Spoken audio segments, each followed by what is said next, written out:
Bab 668.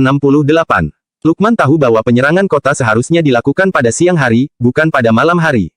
Tepatnya, pada pagi hari. Itu adalah waktu terbaik untuk bertindak. Berhubung pasukan kota pusat pemerintahan Roino belum terlihat sampai saat ini, itu artinya mereka tidak akan datang, setidaknya, mereka tidak akan datang hari ini. Gimana bisa? Kenapa mereka nggak datang? Tanya Lukman dengan heran. Bukannya kamu sudah membaca surat kemarin?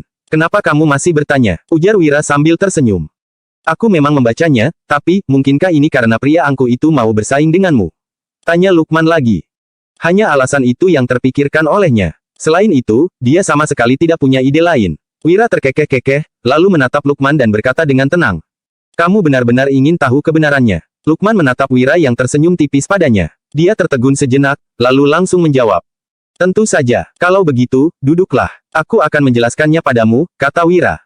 Lukman menarik napas dalam-dalam, lalu duduk di hadapan Wira dan bersiap mendengarkan dengan cermat. Wira berujar. Setelah mendengar apa yang akan kukatakan padamu ini, kamu bebas menyebarkannya atau menyimpannya sendiri. Aku nggak peduli. Aku memberitahumu karena mungkin aku nggak bisa menyembunyikannya lagi. Lukman tertegun sejenak, tidak mengerti maksud ucapan Wira. Tuan Wira, tolong beritahu aku, pinta Lukman dengan penasaran. Wira menarik napas dalam-dalam, lalu menjelaskan. Poin pertama yang ingin kubicarakan adalah kondisi kerajaan Nuala. Kamu mungkin akan berpikir kalau aku menghina istana dengan berkata begini, tapi aku tetap akan memberitahumu kalau kerajaan Nuala kini kacau balau. Baik kelihatan maupun enggak, mata-mata kerajaan lain tersebar di mana-mana. Kalau terus seperti ini, kerajaan Nuala akan hancur, bisakah kamu percaya itu? Mendengar ini, jantung Lukman sontak berdegup liar. Dia adalah orang yang jeli dan berpandangan jauh ke depan. Jadi, tentu saja dia tahu kondisi kerajaan Nuala saat ini. Namun, Lukman tidak mengatakan apa-apa. Wira tersenyum dan melanjutkan. Dalam kondisi seperti ini, konflik internal di kerajaan Nuala juga nggak kalah parahnya. Para pejabat setia mati sia-sia, sementara pengkhianat merajalela. Ini saja sudah menjadi risiko yang bisa menghancurkan kerajaan. Aku nggak bilang pun, kamu tahu dengan jelas. Poin kedua berkaitan denganku, karena penasihat kanan memintamu menggangguku, itu artinya dia tahu aku orang seperti apa. Aku nggak membual. Aku juga bukan jenius langka, wawasanku cuma sedikit lebih luas dari kalian. Seperti yang kamu lihat, aku nggak peduli dengan sikap istana terhadapku. Itu karena aku bukan orang yang memuja kekuasaan. Aku cuma ingin hidup tenang sebagai orang kaya. Tapi, hanya karena dia nggak sadar, bukan berarti orang lain nggak bisa melihatnya. Saat Wira berkata sampai sini, Lukman masih tidak mengerti maksudnya. Dia berpikir Wira tengah membicarakan orang-orang di kerajaan Nuala. Raja tidak mengetahui kemampuan Wira, tetapi orang lain bisa melihatnya dengan jelas. Aku nggak sedang membicarakan orang-orang kerajaan Nuala, tapi orang-orang dari luar. Apa kamu tahu alasan kerajaan Agrel menyerang kita kali ini? Tanya Wira lagi. Lukman tertegun sejenak, sejujurnya dia juga tidak tahu alasannya. Bisa ku beritahu padamu, mereka melakukannya demi merekrutku. Jawab Wira sendiri. Mendengar ini, Lukman langsung berseru kaget. Apa, demi merekrutmu? Bab 669. Lukman tidak bisa percaya bahwa kerajaan Agrel akan bertindak se-ekstrem ini demi merekrut Wira. Mereka bahkan mengorbankan Rendra, sosok yang sangat berkuasa itu. Kamu mungkin nggak percaya, tapi aku nggak sedang berbohong. Kalau nggak, kenapa Rendra menghimpun pasukannya? Menurut logika, seharusnya kerajaan Agrel nggak perlu melakukan itu. Menurutku, peperangan akan segera pecah di perbatasan. Pada akhirnya, dua metode ini digunakan untuk membuatku tunduk pada kerajaan Agrel. Mereka pasti akan memaksa kerajaan Nuala untuk menyerahkanku, ujar Wira. Prediksi Wira tentu saja bukan omong kosong belaka. Dari kata-kata Dewina, Wira sudah mendapatkan jawabannya. Dia bahkan sudah bisa membayangkan bagaimana nasibnya nanti. Mana mungkin kerajaan Nuala mau berperang dengan kerajaan Agrel hanya demi dirinya. Lukman masih tidak bisa mempercayai kata-kata Wira. Namun, penjelasan Wira barusan tidak memberinya ruang untuk membantah. Jika dipikir-pikir, segala keanehan dalam situasi ini memang bisa dijelaskan dari ucapan Wira barusan. Sepertinya, semua yang diucapkan Wira memang kebenaran. Aku tahu kerajaan Nuala nggak akan melindungiku, tapi aku tetap akan membantu Provinsi Jawali bertahan. Karena aku juga ingin tetap hidup, ujar Wira lagi. Mendengar ini, Lukman mengernyit dan berujar. Kamu bilang, kerajaan Agrel menyerang kita demi merekrutmu. Kalau gitu, kenapa kamu masih bertahan? Bukannya lebih baik kamu menyerah pada kerajaan Agrel? Kata-kata Lukman membuat Wira seketika tertawa. Kemudian, dia menjawab. Karena aku nggak ingin mengabdi pada kerajaan Agrel. Lagian, aku nggak punya ambisi besar. Kalau aku menyerah pada mereka, aku pasti akan mati. Hah? Kenapa? Tanya Lukman bingung. Jawabannya sederhana saja. Makin kuat aku, kerajaan Agrel akan makin menghargaiku. Kalau aku menyerah begitu saja, mereka mungkin akan kecewa. Begitu mereka kecewa, mampuslah aku, jawab Wira. Mendengar ini, Lukman langsung mengerti. Saat ini, dia tampak sangat terkejut. Wira berkata, "Sekarang, kita kembali bahas surat tantangan itu. Kurasa, kamu sudah bisa menebak-nebak alasan surat tantangan itu efektif. Tapi, mungkin tebakanmu kurang lengkap." Lukman menarik napas dalam-dalam dan mengangguk. Dia lantas berkata, "Kalau ucapanmu sebelumnya benar, kutebak Rendra benar-benar ingin bersaing denganmu. Bagaimanapun, dia cukup hebat karena bisa menyusup selama bertahun-tahun. Kini, setelah mendapat kesempatan untuk kembali ke kerajaan Agrel, dia tentu ingin pulang dengan membawa posisi tinggi. Dengan mengalahkan seseorang yang sangat dihargai oleh kerajaan Agrel, dia dapat menunjukkan kemampuannya." "Benar, kan?" tambah Lukman. Saat Lukman berkata sampai sini, Wira mengangguk dan berujar, "Apa lagi?" Lukman menarik napas dalam-dalam dan berpikir sejenak sebelum melanjutkan. "Selain itu, dia nggak percaya pada kemampuanmu, jadi dia ingin mengujinya. Pria sombong itu pasti terpancing provokasimu. Betul, kan?" Wira mengangguk, tetapi tetap melanjutkan. "Ada poin ketiga yang kamu lupakan. Apa kamu bisa menebaknya?" Lukman tertegun sejenak, lalu berkata, "Untuk poin ketiga, aku nggak bisa menebaknya." Wira tersenyum dan menjelaskan, "Rendra itu orang yang pintar. Dia sombong dan yakin pada kekuatannya, jadi dia nggak takut padaku. Intinya, dia ingin mengalahkanku dan memamerkan kehebatannya. Di saat yang sama, dia tertarik pada tantanganku dan ingin mengetahui kemampuanku. Bagaimanapun, dia adalah orang kerajaan Agrel. Kalau aku benar-benar cakap, dia akan makin mengagumiku dan berharap aku bekerja untuk kerajaan Agrel. Kesetiaannya pada bangsa Agrel terbukti dari keteguhannya bersembunyi di sini selama bertahun-tahun. Jadi, wajar kalau dia berharap orang cakap sepertiku bisa mengabdi pada kerajaan Agrel. Dari sini, kita juga bisa melihat kalau kondisi kerajaan Agrel jauh lebih baik dari kerajaan Nuala. Lantaran konflik internalnya minim, mereka pun memiliki pemikiran yang sama soal pihak luar. Poin terpentingnya sangat sederhana, dia menyanggupi permintaanku untuk menunjukkan niat baiknya." Mendengar rentetan penjelasan Wira ini, Lukman sontak ternganga. Bab 670. Lukman sangat kebingungan. Apa maksud dari menyanjung Wira? Dia benar-benar tidak mengerti. Hubungan Wira dan Rendra adalah musuh. Bahkan bisa dikatakan, jika kerajaan Agrel benar-benar menghargai bakat Wira, Rendra seharusnya menganggapnya sebagai musuh politik. Bagaimana mungkin dia akan mencoba menyanjung Wira? Itu sebabnya, dia yang kebingungan pun bertanya, "Wira, apa maksudmu lagi?" Sementara itu, Wira berkata sambil tersenyum. "Ini sangat sederhana. Dia tahu bahwa dengan menyerang Provinsi Jawali, aku nggak akan bisa mempertahankannya. Tapi, dia malah nggak menyerang dan ingin melihat kemampuanku, juga ingin membuktikan dirinya sendiri. Pada saat yang sama, dia juga ingin berteman denganku." Wira kembali menjelaskan, "Sebab, kalau aku benar-benar bisa mempertahankan Provinsi Jawali, reputasiku pasti akan melonjak. Dia sedang mencoba untuk mengajakku bergabung dengan kerajaan Agrel. Apa kamu sudah mengerti?" "Sejujurnya, aku malah menjadi berutang budi," keluh Wira sembari menarik napas dalam-dalam. Saat ini, dia melakukan segala sesuatu karena tidak mempunyai pilihan lain.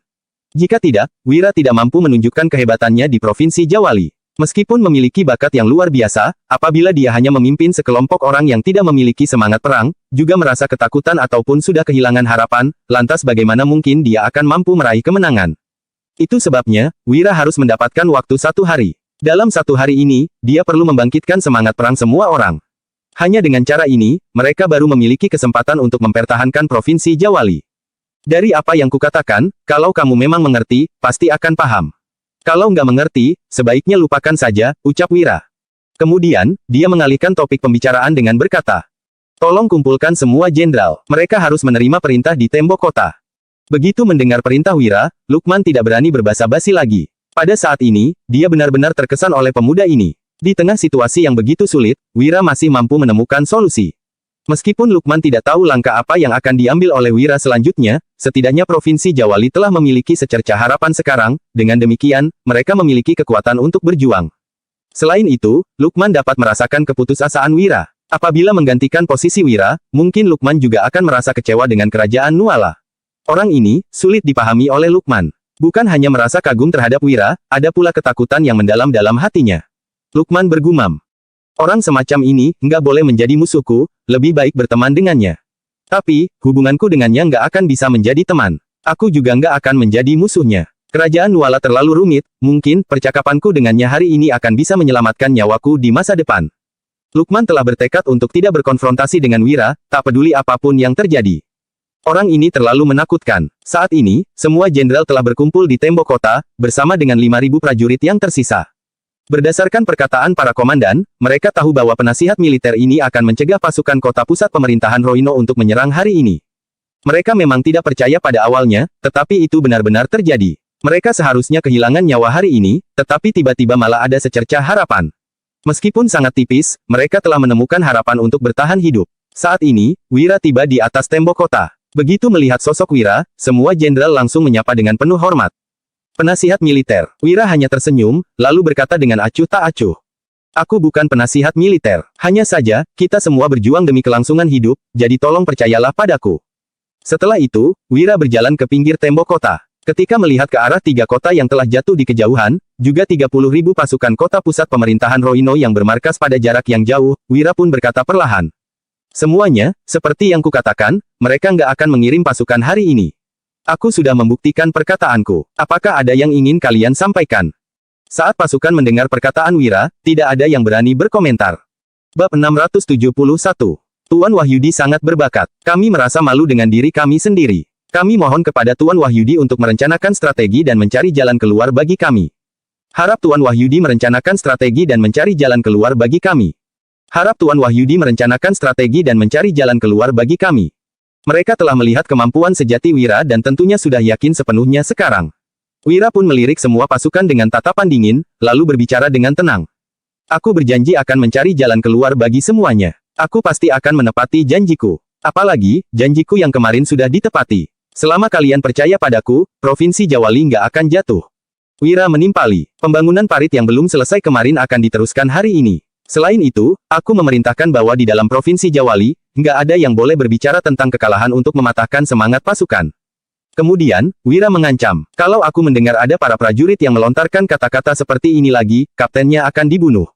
Kalau kapten yang mengucapkan kata-kata ini, kolonelnya yang akan dibunuh. Berlaku pula untuk kolonel. Kalau ada kolonel yang berani mengucapkan kata-kata ini, jenderalnya akan dibunuh. Apabila seorang jenderal mengatakan kata-kata seperti ini, Provinsi Jawali hanya bisa bersiap untuk kematian. Tegas Wira. Setelah mendengarkan perkataan Wira, raut wajah mereka menjadi serius. Kami akan mematuhi perintah Tuan Wahyudi. Wira mengangguk, lalu melanjutkan, beritahu masyarakat bahwa janjiku kemarin sudah diwujudkan hari ini. Beritahu juga bahwa aku ada di sini dan akan mencari jalan keluar bagi mereka. Jadi, mereka nggak boleh menyerah dengan mudah. Setelah mengucapkan hal ini, semua orang pun mengangguk setuju. Namun, ada seorang jenderal yang bertanya, Tuan Wahyudi, walaupun krisis hari ini sudah diatasi, bagaimana kita akan menghadapi musuh besok? Begitu 30.000 pasukan mendekati kota, bagaimana mungkin kita sanggup bertahan? Beberapa jenderal lainnya juga merasa tegang. Wira hanya menanggapi sambil tersenyum. Apakah pertahanan kota sudah siap? Komandan tertinggi dari pasukan Provinsi Jawali, Noval Baskoro, segera menjawab. Iya, sudah siap semuanya. Wira mengangguk seraya berkata, bagus. Perintahkan untuk menyiapkan 1000 surat hari ini, lalu kirimkan ke markas pasukan kota pusat pemerintahan Roino. Isinya harus menyatakan bahwa mereka adalah pengkhianat dan pasti akan mati. Keluarga mereka akan dijadikan budak dan mereka nggak akan pernah bisa melepaskan status budak tersebut. Kalau memutuskan untuk kembali berpihak kepada pemerintah, mereka akan diberikan pengampunan, setidaknya mereka akan bisa pensiun tanpa bahaya. Aku yakin bahwa kalian tahu bagaimana cara menulisnya, lanjut Wira. Setelah mendengar ini, para jenderal sontak mengangguk. Mereka tentu bisa menulis surat semacam ini. Namun, Noval berpikir sejenak dan berkata, Tuan Wahyudi, karena mereka semua berani memberontak, itu berarti bahwa pasukan kota pusat pemerintahan Roino sangat setia melayani Rendra. Aku merasa bahwa strategi pemecah belah seperti ini mungkin nggak akan berhasil. Wira mengangguk, tetapi dia menjelaskan. Pertimbanganmu cukup dalam. Benar, cara ini mungkin nggak akan berhasil sepenuhnya, tapi kita bisa menanamkan benih di dalam hati mereka. Lakukan saja dengan yakin. Usai Wira mengatakan itu, perintah ini langsung diteruskan ke prajurit lain. Ketika 30.000 pasukan dikerahkan sepenuhnya besok, siapkan puluhan pesilat andal. Pada hari pertempuran, mereka akan menyusup secara diam-diam, lalu membakar persediaan makanan dan perlengkapan pasukan kota pusat pemerintahan Roino. Bakar sebanyak mungkin yang bisa dibakar, timpal Wira. Kali ini, Noval mengangguk setuju terhadap usul Wira. Selain itu, jangan mengkhawatirkan pertahanan kota besok. Kalian cukup persiapkan minuman keras dan letakkan di menara kota. Itu akan sangat berguna, lanjut Wira. Mendengar perkataan Wira, para jenderal agak kebingungan. Salah satu dari mereka bertanya. Apakah ini saja, sudah cukup? Wira menjawab sambil tersenyum, tentu saja. Ini sudah cukup. Setelah itu, Wira langsung meninggalkan mereka. Meskipun para jenderal tidak sepenuhnya memahami maksud sebenarnya dari instruksi Wira, mereka tetap menjalankannya. Dalam waktu singkat, semua barang yang dibutuhkan telah siap. Pada saat yang sama, Provinsi Jawali kembali bersemangat dan penuh harapan. Tuan Wahyudi pernah mengalahkan Raja Tanui. Dengan adanya dia di sini, Provinsi Jawali pasti mampu bertahan. Benar, kita harus percaya pada Tuan Wahyudi. Dia pasti bisa melindungi Provinsi Jawali. Provinsi Jawali kembali dipenuhi oleh harapan. Di dalam tenda perang kota pusat pemerintahan Roino, Rendra juga terlihat sangat menantikan. Setelah mengetahui kabar tersebut, dia sontak berkata, memulihkan semangat rakyat dalam satu hari memang nggak mudah, tapi bagaimana mereka akan melawanku? Wira, aku sangat menantikannya. Bab 672. Saat Rendra merasa penasaran, panah-panah mulai ditembakkan langsung ke tenda perangnya. Setiap anak panah membawa sepucuk surat. Totalnya ada ribuan surat dalam serangan ini. Saat ini, semua orang dalam pasukan kota pusat pemerintahan Roino telah menerima surat-surat itu. Rendra tentu juga melihatnya. Dia memegang surat itu, lalu berkata sambil tersenyum. Trik kecil untuk memecah belah dan memengaruhi pikiran, ini benar-benar menarik, tapi dia nggak tahu bahwa pasukan kota pusat pemerintahan Roino adalah bawahanku. Selama bertahun-tahun, mereka adalah tangan kananku. Perkataan Wira nggak akan bisa memengaruhi mereka begitu saja. Rendra tidak terlalu menghiraukan surat-surat ini, tetapi banyak orang di pasukan kota pusat pemerintahan Roino telah membacanya. Saat melihat surat-surat itu, jantung mereka berdetak kencang. Bagaimanapun, tindakan mereka merupakan pengkhianatan dan pembelotan nyata. Setelah peristiwa ini, mereka hanya memiliki dua pilihan, yaitu antara mati atau tetap setia kepada Rendra. Mereka adalah orang-orang yang telah dibina oleh Rendra selama bertahun-tahun dan sama sekali tidak memiliki keraguan terhadapnya. Mereka tahu bahwa Rendra telah melakukan pengkhianatan, tetapi mereka tidak mengerti apa alasan dia melakukannya. Namun, mereka tetap setia. Hanya saja, kini muncul keraguan dan kekhawatiran kecil di dalam hati mereka. Saat ini, di ibu kota kekaisaran, dua surat juga terletak di atas meja Raja Bakir. Setelah membacanya, Raja Bakir sontak murka dan memaki.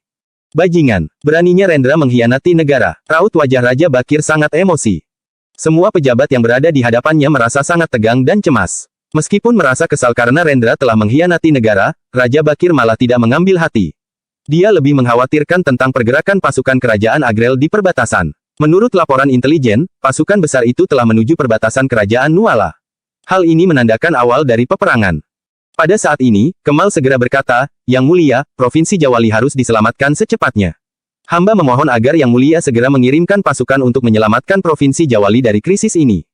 Namun, Ardi yang mendengar kata-kata itu segera menggeleng dan ikut berpendapat, Yang Mulia, itu bukan keputusan yang bijak. Kita sedang dalam perang perbatasan yang mendesak. Hamba mendengar bahwa putra Raja Tanui telah kembali dengan 200.000 pasukan untuk menyerang perbatasan kita. Ardi kembali menjelaskan, kalau membagi pasukan untuk menyelamatkan Provinsi Jawali, perbatasan kita akan berada dalam bahaya. Bagaimanapun, dengan 30.000 pasukan yang dimiliki Rendra, kita sudah kehilangan 30.000 prajurit. Untuk menyelamatkan Provinsi Jawali dan mengatasi krisisnya, kita memerlukan setidaknya 50.000 bahkan 80.000 pasukan.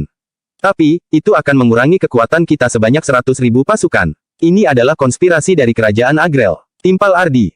Perkataannya tentu dipahami oleh semua orang yang ada di sana. Kemal sendiri juga memahami bahwa ini adalah konspirasi dari kerajaan Agrel. Akan tetapi, Kemal mengambil inisiatif untuk mengatakan hal tersebut karena Wira berada di Provinsi Jawali. Namun, dia tahu jelas bahwa Raja Bakir tidak akan mengirim bantuan untuk Provinsi Jawali, kekurangan 100.000 pasukan akan menjadi ancaman serius bagi perbatasan. Saat ini, Raja Bakir berkata, siapa yang akan memimpin pasukan dalam perang ini? Dia sama sekali tidak mengungkit lagi tentang Provinsi Jawali. Masalah ini, sebaiknya ditentukan oleh Yang Mulia sendiri, ucap Ardi perlahan. Meskipun dia tidak ingin Yuda yang memimpin pasukan. Situasi kerajaan Nuala memang genting sekarang. Saat ini, satu-satunya panglima yang memiliki bakat untuk memimpin pasukan adalah Yuda. Raut wajah Raja Bakir menjadi makin suram. Kini, hanya Yuda yang mampu mempertahankan perbatasan. Terakhir kali, ketika Yuda berhasil menumpaskan Raja Tanui, Raja Bakir telah mengetahui potensi militernya. Namun, dia khawatir bahwa Yuda akan makin kuat dan menjadi dirga yang kedua. Bab 673. Sejujurnya, Raja Bakir sangat enggan mengutus Yuda untuk menghadapi situasi tersebut. Saat ini, Gatot bangkit dan berkata, Yang Mulia, mohon izinkan Panglima Yuda untuk memimpin pasukan. Gatot bukan pendukung dari faksi penasihat kiri maupun kanan. Gatot adalah salah satu dari sedikit pejabat yang bersikap netral di istana. Dia selalu mempertimbangkan kepentingan nasional di atas segalanya. Meskipun Gatot tahu bahwa permintaannya mungkin tidak akan disetujui oleh Raja Bakir, dia tetap mengatakannya. Begitu mendengar hal ini, Raja Bakir sontak menarik napas dalam-dalam. Kemudian, dia mengangguk seraya berkata, Aku akan mempertimbangkan permohonanmu. Sekarang, kalian semua sudah boleh meninggalkan tempat ini. Setelah para pejabat pergi, Raja Bakir kembali ke ruang kerja istana. Begitu masuk, permintaan pertamanya adalah untuk memanggil Yuda. Sementara itu, Yuda juga telah mendengar tentang situasi di Provinsi Jawali. Meskipun sangat khawatir, dia juga memiliki keyakinan besar dalam kemampuan Wira. Wira bahkan mampu menumpaskan pasukan besar Raja Tanui. Itu sebabnya, Yuda sangat yakin bahwa pasukan Rendra yang hanya berjumlah 30.000 prajurit itu tidak akan mampu mengancam seorang penasihat militer. Saat ini, Yuda telah dipanggil oleh Raja Bakir sehingga hanya bisa pergi ke ruang kerja istana. Setelah memberi hormat, Yuda pun berkata, "Yang mulia, ada apa memanggil hamba?" Raja memandang Yuda sambil mengangguk, lalu dia berkata dengan acuh tak acuh. "Yuda, sekarang perbatasan dalam kekacauan. Aku ingin kamu yang memimpin pasukan. Apakah kamu bersedia?" Yuda tahu bahwa Raja Bakir pasti memintanya datang untuk hal ini, jadi dia tidak menolak. Ini adalah impian besar ayahnya, juga keadilan yang ada di dalam hatinya. Yuda pun menjawab, "Hamba bersedia." Raja Bakir mengambil napas dalam-dalam dan memandang Yuda dengan tajam. Tak lama kemudian, dia berkata, "Yuda, aku tahu bahwa kamu memiliki dendam dan kebencian di hatimu, tapi aku nggak peduli." Ketika Yuda mendengar ini, dia sontak mengernyit, tetapi tidak berkata apapun. Tentu saja dia memiliki kebencian dalam hatinya. Raja Bakir telah membunuh ayahnya demi sedikit keraguan dalam hatinya. Yuda tidak akan melupakan hal ini selamanya. Saat ini, Raja Bakir bangkit sambil bertanya, "Tapi, apa kamu tahu, kenapa ayahmu rela pergi mati?" Suaranya memang kecil, tetapi itu malah membuat Yuda tersentak. Raja Bakir berkata, "Hari ini, aku akan mengobrol denganmu, dengan mengabaikan identitas dan hierarki. Aku hanya ingin membiarkan kamu tahu apa yang kupikirkan. Ayahmu rela mati. Meskipun dia tahu bahwa kematian pasti menantinya, dia tetap kembali ke ibu kota kerajaan sendirian. Itu karena dia menyadari bahwa aku memperlakukannya dengan baik. Dia juga berjasa untuk kerajaan Nuala. Tapi, aku adalah raja yang memegang kuasa tertinggi atas seluruh kerajaan. Sumber daya terbaik dipertahankan sampai waktu yang tepat tiba. Kamu seharusnya memahami hal ini." Timpal Raja Bakir. Kemudian, Raja Bakir melanjutkan, "Dirga rela mati karena dia menyadari kesalahannya. Setiap dari kalian mengaku setia pada kerajaan Nuala, tapi kalian justru nggak memahami bagaimana aku mengharapkan kesetiaan itu ditunjukkan. Ayahmu nggak tahu tentang ini, tapi aku yakin dia pasti sudah mengerti setelah meninggal, jadi aku harap kamu juga bisa mengerti. Kali ini, aku masih akan memberimu tanggung jawab untuk menjaga perbatasan. Aku percaya padamu karena kamu adalah anak dirga dan pilar dari kerajaan Nuala. Tapi, kamu seharusnya memahami pemikiranku. Ayahmu pasti nggak berharap kamu menjadi dirinya yang berikutnya, dan aku, bahkan lebih nggak mengharapkan itu terjadi. Apa kamu mengerti?" tegas Raja Bakir. Hari ini, Raja Bakir telah menjelaskan semuanya dengan sangat jelas. Namun, itu malah membuat hati Yuda sangat sedih. Segala ketulusan ayahnya mungkin hanya dapat ditukarkan dengan kata, seharusnya, juga dengan perkataan dari Raja Bakir, tentang bagaimana dia berharap Yuda akan bertindak. Lebih dari itu, kematian ayahnya seolah-olah sudah sepantasnya terjadi. Di momen ini, hati Yuda sangat hancur. Namun, dia malah menahan diri, lalu berkata sambil tersenyum pahit. "Hamba memahami pemikiran yang mulia." Raja Bakir tidak menjelaskan lebih lanjut, melainkan berkata, "Kamu sudah tahu tentang masalah di Provinsi Jawali. Penasihat militer yang kamu sebutkan itu ada di sana. Karena kamu mengatakan bahwa dia adalah jenius yang tak tertandingi, juga berprestasi atas kemenangan melawan Raja Tanui, pasukan 30.000 Rendra tentu nggak akan bisa mengalahkannya dengan mudah. Aku berjanji padamu, setelah kondisi perbatasan aman, kamu bebas menentukan nasib." "Rendra," janji Raja Bakir kepada Yuda.